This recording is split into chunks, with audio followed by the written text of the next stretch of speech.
পঞ্চায়ত নিৰ্বাচনত কংগ্ৰেছৰে অংক মিলা নাই ৰাইজৰ দলৰ। তৃণমূল পৰ্যায়ৰ কংগ্ৰেছ কৰ্মীয়ে বিচাৰিছে বুজাবুজি। কংগ্ৰেছৰ কেইজনমান নেতাৰ হস্তক্ষেপত সফল হোৱা নাই বুজাবুজি। শিৱসাগৰ সমষ্টিৰ ৬টা জিলা পৰিষদত প্ৰাৰ্থী প্ৰক্ষেপ কংগ্ৰেছৰ। আসন বুজাবুজিৰ বাবে ভূপেন কুমাৰ বৰালৈ অখিল গগৈৰ পত্ৰ। গৌৰৱ গগৈ দেৱব্ৰত শইকীয়ালৈও পত্ৰৰ প্ৰতিলিপি প্ৰেৰণ। ২ আৰু ৭ মেত অনুষ্ঠিত হ'ব পঞ্চায়ত নিৰ্বাচন। এই নিৰ্বাচনত ৰাইজৰ দলে কংগ্ৰেছৰে মিত্ৰতা বিচাৰিছে যদিও দলটোৱে গুৰুত্ব দিয়া নাই। এনে পৰ্যায় পাইছেগৈ যে ৰাইজৰ দলৰ সভাপতি তথা শিৱসাগৰৰ বিধায়ক অখিল গগৈয়ে অসম প্ৰদেশ কংগ্ৰেছ কমিটিৰ সভাপতি ভূপেন কুমাৰ বৰালৈ লিখিব লগা হৈছে পত্ৰ।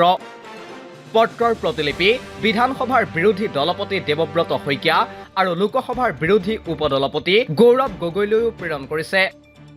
পত্ৰখনত অখিল গগৈয়ে ভূপেন কুমাৰ বৰালৈ লিখিছে, শিৱসাগৰ বিধানসভা সমষ্টিত সৰ্বমুঠ ৬টা জিলা পৰিষদ আছে। জিলা পৰিষদসমূহ হৈছে মোৰাবজাৰ, জকাইচুক, দিচাংমুখ, ৰংপুৰ, খেলুৱা আৰু বকতা লাকুৱা।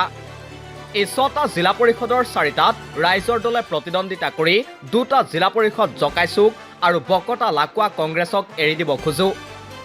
অখিল গগৈয়ে পত্ৰখনত লগতে লিখিছে, এই সন্দৰ্ভত জিলা পৰ্যায়ত কংগ্ৰেছ ৰাইজৰ দলৰ বৈঠক অনুষ্ঠিত হৈছে যদিও সফল হ'ব পৰা নাই।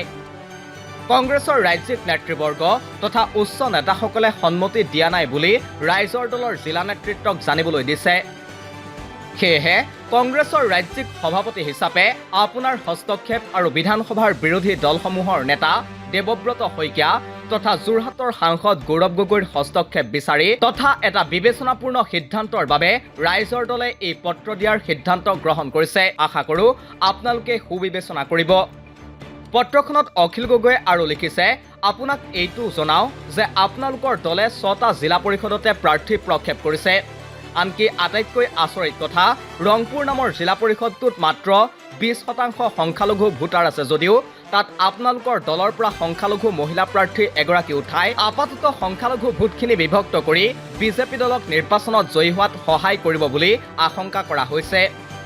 তৃণমূল পৰ্যায়ৰ কংগ্ৰেছ কৰ্মীয়ে এই ক্ষেত্ৰত বুজাবুজিৰ বাবে আমাৰ দলৰ সৈতে বাৰম্বাৰ আলোচনা কৰিছে যদিও আপোনাৰ দলৰ কেইজনমান নেতাৰ হস্তক্ষেপত বুজাবুজি সফল হোৱা নাই। সেয়েহে আপোনাৰ হস্তক্ষেপ জৰুৰী।